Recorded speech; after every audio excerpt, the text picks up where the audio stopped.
Olá pessoal, sejam bem-vindos a mais um review geral do mercado. Hoje, quinta-feira, dia 7 de julho, o Ibovespa fechou o pregão hoje em alta, 0,22.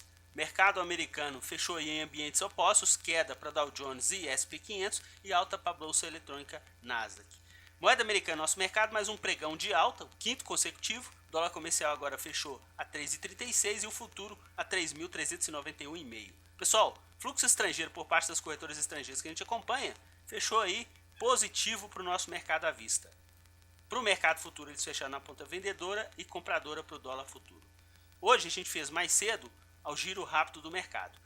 Com 1h30 de pregão, a gente já tinha observado que eles estavam na ponta compradora para o nosso índice em quase 130 milhões de reais. Então, a gente consegue perceber aqui que eles mantiveram esse mesmo patamar comprador até o final do pregão de hoje. Inclusive, a gente nem precisou de fazer aí um review em relação ao leilão de fechamento, porque eles conseguiram manter aí o mesmo nível de preços que eles vinham fazendo durante o pregão de hoje. É interessante a gente observar isso, porque, pessoal, bolsas americanas que estavam trabalhando no campo positivo, inclusive quando a gente fez aí o giro do mercado, eles estavam nessa ponta compradora, eles chegaram a inverter para queda, inclusive chegaram a ter uma queda até um pouco mais expressiva do que a gente terminou o pregão de hoje, e o nosso mercado não foi nessa mesma onda do mercado americano. Porque geralmente existe inclusive aí um dito do mercado que quando as bolsas americanas caem, a gente desaba, certo? Hoje não aconteceu esse nível de comportamento, eles caíram e a gente conseguiu aí se manter. Claro que um ambiente bem menos favorável do que o início do pregão, mas a gente conseguiu se manter no campo positivo. Muito em função de quê, pessoal? Em relação ao fluxo estrangeiro através das corretoras estrangeiras que a gente acompanha. De repente, se eles tivessem mudado a mão aqui nesse mercado à vista, a gente teria uma pressão de venda e talvez a gente tivesse fechado o nosso pregão de hoje em baixa para o nosso mercado. Vamos falar primeiro aqui como é que foi a movimentação deles nos contratos de Ibovespa e dólar futuro?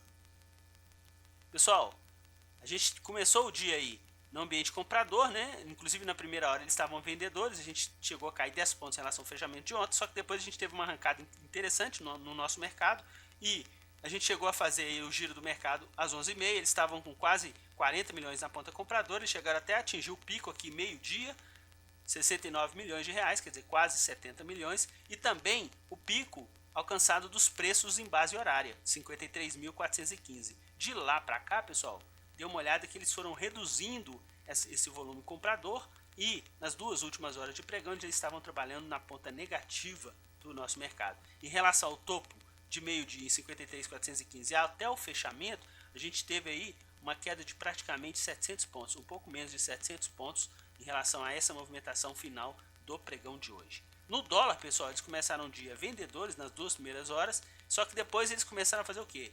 A diminuir essa intensidade de vendas. Inclusive a moeda americana ela só caiu em base horária na primeira hora do dia, onde fez uma mínima 3.347,5.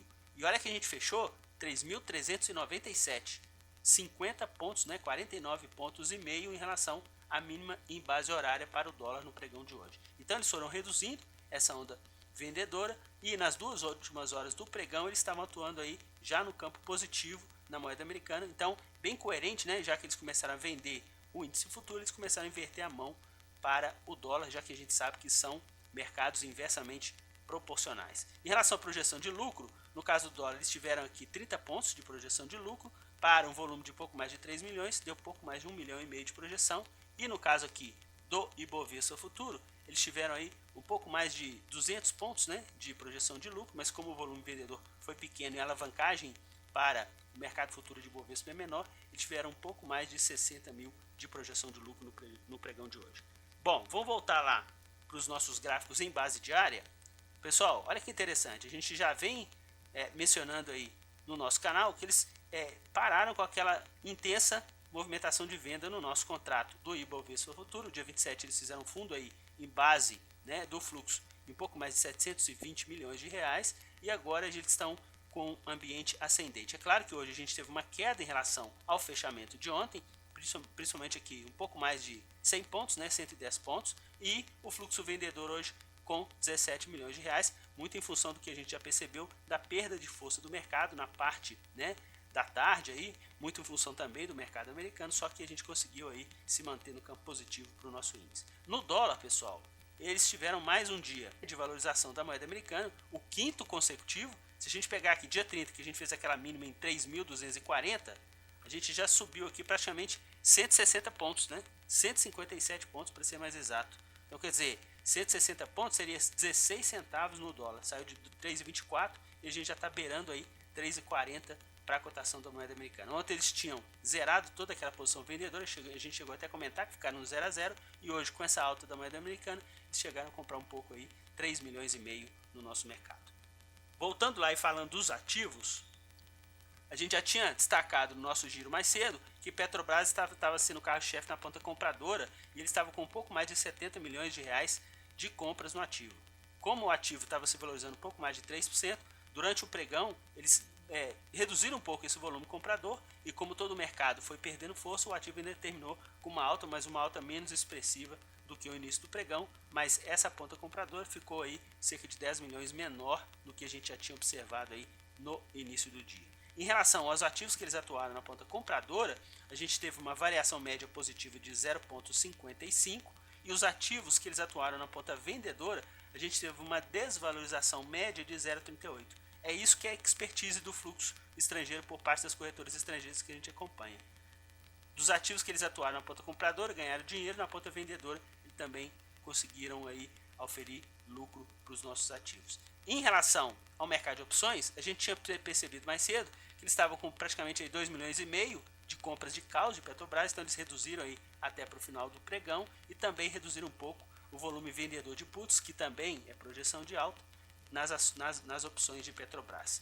Em relação à projeção, eles estavam com uma projeção de lucro, né, no início do dia. Como o ativo ele perdeu força ao longo do dia, eles passaram também a ter uma projeção de prejuízo para as opções de Petrobras. No caso das opções de Vale, pessoal, a gente estava com um ambiente aí favorável, bem mais intenso no início do dia. Inclusive eles estavam com a ponta vendedora de puts em quase 600, pouco mais de 600 mil reais, quer dizer, projeção de alta para o ativo.